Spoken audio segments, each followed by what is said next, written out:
So Highland Noise Podcast, I'm Shane. I'm Glory. And we're here with... And I'm Bodie. There are some questions about his upcoming album, No Skips. So congrats on that, by the way. How do you feel about the response, the announcement so far? I'm pumped, man. I'm excited. I'm nervous. This is my debut album, so I feel all the feelings for sure. Gotcha. That's Well, great. we got to jam the record ahead of this, and I would have to argue that the title lives up to the songs on there. I really dig it, for sure. Awesome. For Thank sure. you so much. You're welcome. So is there any meaning behind the album title or cover art? I wrote the song No Skips before naming the album. At the time, I don't even know if I was planning on doing an album. And then I think once we named the song, I was like, bro, we have to name the album this. It's so funny. And it's obviously cocky, but it's out of humor. I do think the songs are all bangers, but it was more named out of humor than anything. Fair enough. Wonderful. And any meaning behind the cover art? Yeah, it's the picture. It's kind of a through line from the last three album arts, single arts that I've done, incorporating a mini me, which actually it's my son wearing a wig, and we've done for different visuals and whatnot. We've incorporated different nostalgia and different things from my childhood to kind of have a through line. So, No Skips, the song kind of references I don't want to miss a thing, the tough times, the good times. God's in all of it, so I don't want to miss anything. I don't want to skip anything. And so the art itself, it's a picture of me sitting on top of a TV with my mini me on the screen, just kind of signifying like I've been sitting on, I've been present for all of the things, the highs and the lows. Absolutely. That's great. I'm curious, like, for the timeline of the record, when you started writing and when you had masters in hand, and then you mentioned that, you know, at the time of writing the title track, you didn't even know if you were writing for a record. So I'm curious at what point in the process, like an album, became the goal. I'm trying to remember. I'm new to the whole record label thing, and so maybe they knew that they wanted me to do an album before I did. I was just writing as many good songs as I could so that we could maybe one day put out an album. So I don't know necessarily when in the process I was like, oh, this song is going to be on an album. But it was probably right around the same time that I wrote No Skips is when we were like, we should do an album. Gotcha. Yeah. All right. So can you tell us a little bit about the writing process for the album? Yeah. It's kind of a combo of songs that were previously released as singles and on my first EP, Happy to Be Here, and then another 5 songs to kind of follow that up.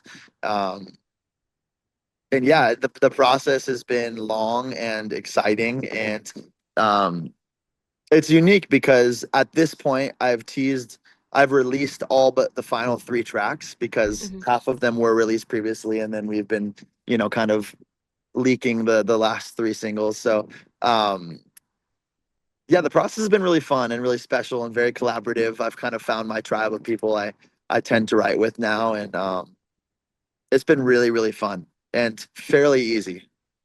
Wonderful. That's great. It's good to hear. So what song off the album took the longest to write, and which one is your personal favorite? That's so hard because I've been playing and touring off of 7 of these 10 already, and so I just love a lot of them. So I don't even know if I can say my favorite, but I know the longest it took me to write one of them was I have a song called Settle that it's one of the songs I haven't released yet, and we actually rewrote all but the chorus and reproduced like the whole song because I had it done.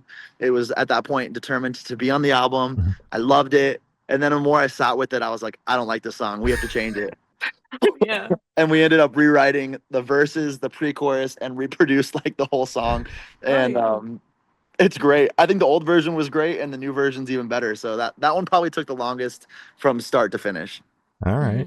And I know you mentioned you've been living with 7 of these songs for so long, touring off of them. Is to kind of reframe the question, is there one in particular that you enjoy playing live that goes off the hardest, like just to get some semblance of an answer? Yeah, R.I.P. is the set closer every time, and it goes crazy. All right, there you go. Damn sure. So how'd the track list for the album come about? Did you write the opener be the opener, close be a closer, shuffle around and see what fits? What was that process like?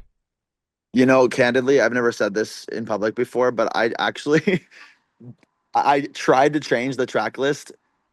I probably changed the track list 3 to 4 times, and then we submitted it. It went to production, and then I had a panic, and I was like, I have to change all of it, and they're like, it's too late. And so, ironically, the track listing as it is now is not how I wanted it to be. Um, No. but at the end of the day, I I care so much that I have to just be like, I don't really care. The songs are still great. At least they Mhm. are to me. They're gonna speak to people. People are gonna relate to them and be encouraged by them. And that's all that really matters at the end of the day. No one's gonna remember the sequencing of the album. But fun fact, I hate the sequencing. You're wrong. It's completely wrong. Well, I'm curious, like what your process is when you're going, to sequence the record. Like, what are you thinking about? What's important to you? Since you said it is a huge part of your art. Yeah, I think just like a song, there needs to be, ebbs and flows of dynamic and emotion. And I really wanted on a sonic level for it to kind of feel like uh, a bit of a mountain, like, well, that's not true. I wanted it to feel like two mountains. I wanted it to just start at the top, just coming down big, and then coming down to like kind of a nice little emotional, and then kind of go back up for this big finale. And it's kind of the opposite. We kind of land at the most emotional part of the record. But another piece that's really important to me is just a through line, especially when it's a group of songs that I didn't necessarily intend on being in an album together. And in fact, I had maybe 15 to 18 songs to pick from when I picked these 10. And so a big piece is making sure that the sequencing makes sense to tell a story, which luckily these songs, although written in different times with different mindsets, all really do have a through line. And it's that of different seasons of life, journeying through someone who is trying to figure out how to live a life believing in God and walking in a life that resembles someone that believes in God. And I think it's going to be really cool for both listeners that are Christians and atheists and everyone in between, because there's so much relatability to it. And I think the sequencing does lend to some cohesiveness with that. Absolutely. Makes sense. And would you be able to tell us where your headspace is at while you're creating this record? I just want to make bangers. I have to get out of the headspace of like live, because when I get into the studio, I'm like, what can I do in this session to make the craziest live song ever? But that's not always a good headspace to be in when you need to write songs that are emotional too and relatable. And but candidly, when I go in, my headspace is like, how can I make a song that makes people want to punch a hole in the ceiling? And then I usually kind of take my energy down a notch half the time. And yeah, at the end of the day, I just want music that people can bump and be encouraged by. Gotcha. Beautiful. So how do you recommend your fans to listen to this album for the first time? Should you in the car with friends, in the dark with headphones on? Is workout album, party album? What do you personally recommend? Oh, I'm a big car audio guy. So I say get your friends, sit in the car, go on a drive, play it start to finish, and turn it up as loud as you can handle.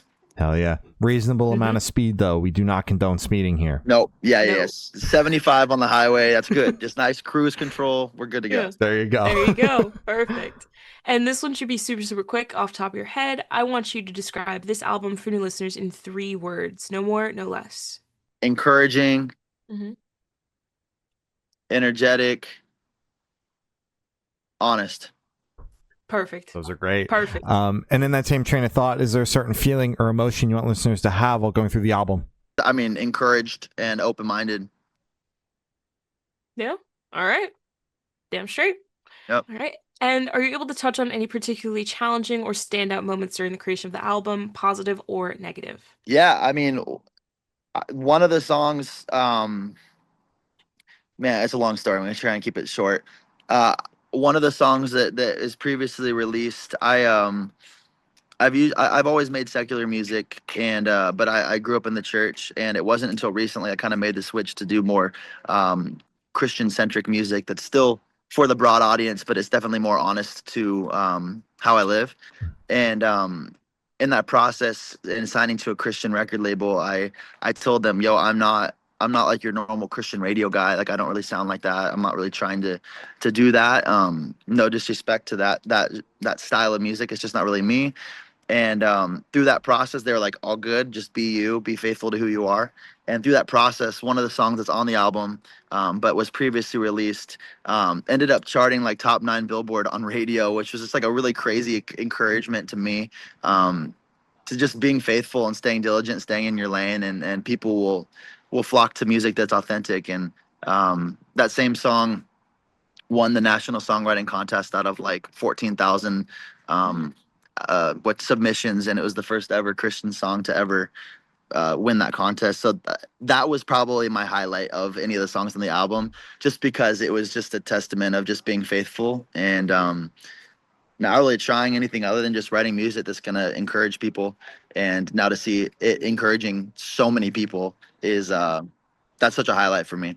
Yeah, That is remarkable. Congratulations on that. That's fucking awesome. Congrats. It's all God. Yeah. That's one thing we talk about with artists all the time on here is like, you know, being authentic and being yourself and not trying to pander is when people, you know, really resonate, and you having, you know, all this success off of being yourself, being your most authentic self is just a testament to, you know, what Glory and I preach on here all the time.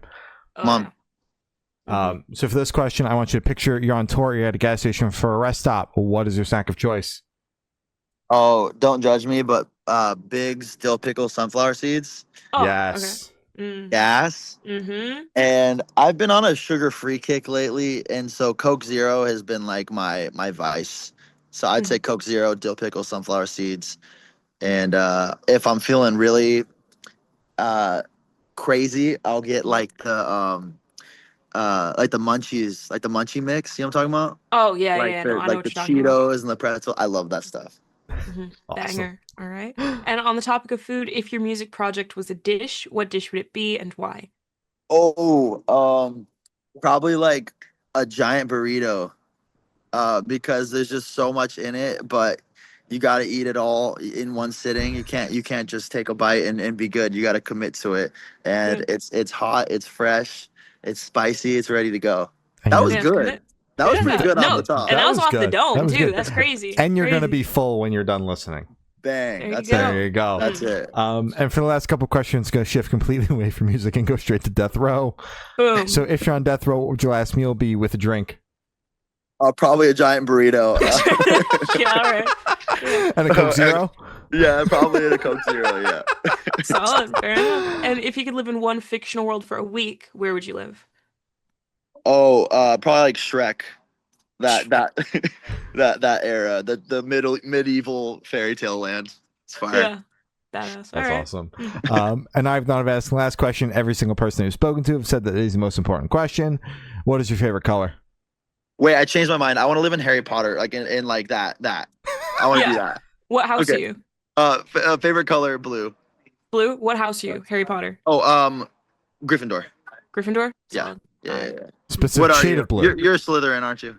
No, I'm a Hufflepuff. What the? Okay. You just seem Come cool and on. like you seem like No. mysterious. I'm like, all right, she's probably Slytherin. Mysterious. I've never gotten that one before. I will take that. Thank you. Hey, I'm nonchalant. So mysterious, you know? Glory. Yeah. Type shit, right? Come Yeah, on. that's it. Do you have a specific shade of blue? I love like turquoisey green, like touching green. Mhm. I'm an ocean guy, so like that kind of like greenish blue. It's good. Gotcha. Beautiful. Well, as I said, that's all the questions we have today. Is there anything that you would like to plug? Burritos. Mm. Shout out Big burritos. burrito. Shout That's out the best burritos, plug we've man. gotten. If you missed what we talked about, just rewind the interview. Exactly. Yeah. Or don't, honestly. Just burritos, man. Burritos. Yeah, just leave it at that. All right. That's it. Well, thank you for sound. It's been Bodie, and we have been the Good Noise Podcast.